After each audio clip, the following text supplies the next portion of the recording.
Dobro večer i dobrodošli. Hajmo da i večeras ljubav može. Dobro večer, dragi moji. Dobrodošli. Moram ovako da pomerim da se vidi mikrofon. Ne samo da se vidi, nego da vi mene bolje čujete. To je bitnije od onoga da li se vidi.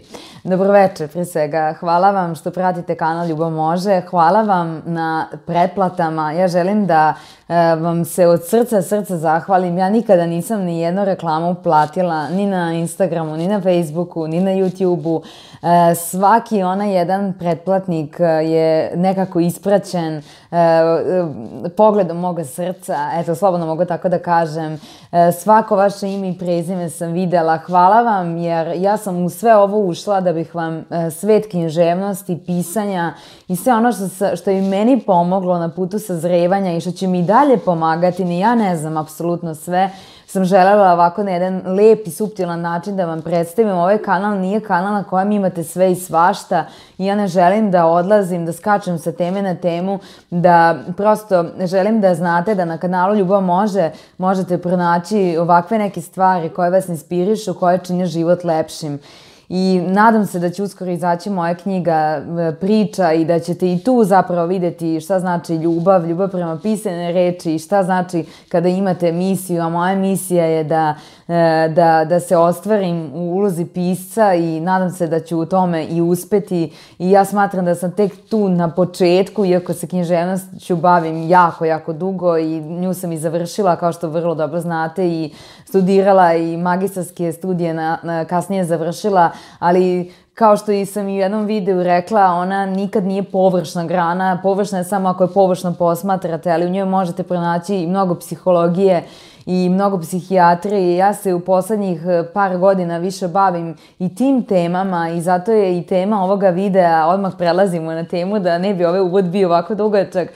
Tema ovog videa jeste svako želi da je neko, a niko ne želi da odraste. Zapravo, za ovu temu me inspirisao moj Vladeta Jerotić, čovjek koji mi je jako žao što ga nisam uživo upoznala, što nisam imala priliku barem da mu kažem jedno veliko hvala, ali nadam se da ću svojim radom u budućnosti i svojim delovanjem uspeti barem da ostavim trag toliko dubok kao što je ostavio on i zapravo da svojim radom mu kažem to jedno veliko hvala, gospodine Jerotiću. Hvala vam za sve što ste uradili za nas i hvala vam što vaša reč i vaša dela i dalje svetle. Tako da ova tema me je postakla da i sama razmišljam koliko zapravo želimo da budemo neko. Znači, poenta je, pogotovo danas na društvenim mrežama, samo da budete neko i da se izdvojite iz te neke potonule mase, pošto većina ljudi koja je tamo obitava samo da bi scrollovala tuđe misli i tuđe reči, a malo toga daje od sebe, odnosno malo toga je spremna da pokaže, pa čak i u ovom obliku, a složit ćete se da je možda ovo i nekako i najizazovnije. Neću reći najteže. Znači, zašto nismo zreli?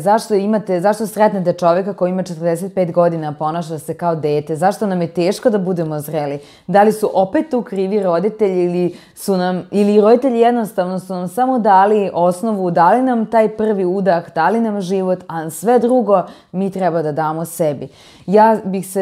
Ja bih odgovorila, kada bi meni neko postavio pitanje, ja bih odmah odgovorila da je najlakše biti nezreo i da se ja ne slažem sa mnogim ljudima koji vam danas, pogotovo na Instagramu, stavljaju mnoge teorije, istražite unutrašnje dete, razgovor sa unutrašnjim detetom. Ja ne kažem da te tehnike ne služe, ali meni nisu služile, odnosno ja smatram da razgovori sa unutrašnjim detetom i da bilo koje vraćanje na detinjstvo, da kopamo po detinjstvu, da zapravo samo odlazite još više od one vaše suštine. A suština je sledeća, da samo jednostavno stanete i kažete da, nezreo sam, da, ne želim da živim život kao jedan odgovoran čovek, kao odrastao čovek i ponašam se kao dete. Zašto je nama nekako lako da se ponašamo kao deca? Zato što tada nemamo odgovornost, zato što tada ne možemo ustati u 7 ujutru i otići raditi, zato što tada nećemo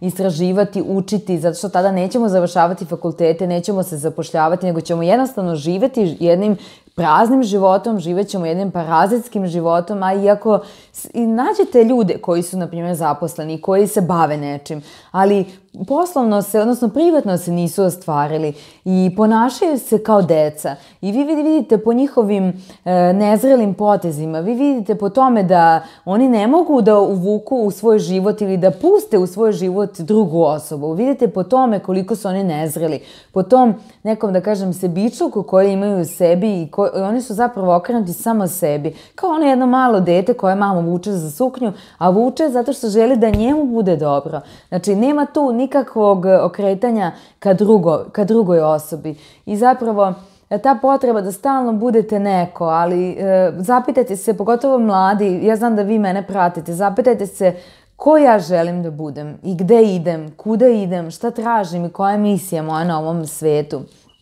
I kao što kaže Vladeta Jerotić, niko ne želi da poraste. Zašto dozvoljavamo sebi da sa 40 godina i dalje budemo deca? Zašto da naši roditelji koji su već u poznim godinama tada i dalje brinu o nama kao deca? Ja znam mnogi slučajeve gde su majke toliko vezane, pogotovo za svoje sinove. Ja sam lično svedočila o tome da prosto pravi zdrav momak, on ne može da se odvoji od mame, odnosno ne može sam da bitiše na ovom svetu bez uloge, jake uloge i dalje mame u svom životu. I ne mogu da okrivim majku, nego ne mogu ja ni da okrivim dete. Zapravo u ovom videu ne želim nikoga ni da okrivljujem, želim samo da vas podstaknem, da sami razmislite da li se vi ponašate možda kao dete, da li ne želite da odrastete, jer čega se bojimo? Bojimo se da preduzmemo neki nov korak, bojimo se da odemo na sledeću lestvicu. Ja smatram da završiti fakultet i zaposliti se su možda najosnovniji, najniže stvari koje možemo da uradimo. Ali čekaj, zar nije poenta u životu da idemo dalje i dalje, da i dalje napredujemo? Ako sam ja završila fakultet, ne znači da na tom nivou treba da ostanem. Ako sam, na primjer, ako se udate ili oženite, ne znači da na isto tom nivou treba da ostanete. Onda idete dalje se obrazujte, učite edukujte se kako da vaspitate vaše dete. Znači, život nije stanje, život nije ravna linija, život nije nešto što se eto tako dešava samo od sebe i život nije mamina skute i život nije mamino krilo.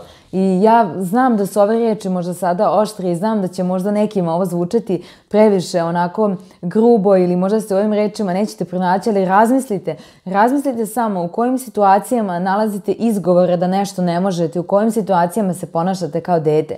I kada te svoje slabe tačke nekako sami sebi priznate, ne morate ni meni, ni majci, ni bratu, ni prijateljima, jednostavno priznate sami sebi i recite sad je dosta. Dosta je da ja budem dete i dalje koja ima 40 godina, a da se ponašam kao da imam 5. I tek tada počinje vaš život. Tako da, kao što je Gete ovu divnu rečenicu rekao, Vladeta Jerotić je često spominjao u svojim emisijama i na svojim tribinama, razmislite i vi, zapišite. Tako da, nadam se da vam je ovaj video pomogao i nadam se da će vam i naredna video pomoći da nekako te razgovore koje možete voditi sami sa sobom, da li pred ogledalom ili jednostavno u tišini i miru, samo priznajte sebi u kojim situacijama se ponašate kao dete i na kojim poljima možete da postanete bolja osoba pre svega, a to je nešto najvažnije. Ljubim vas mnogo i želim vam da ljubav uvek može. Prijatno!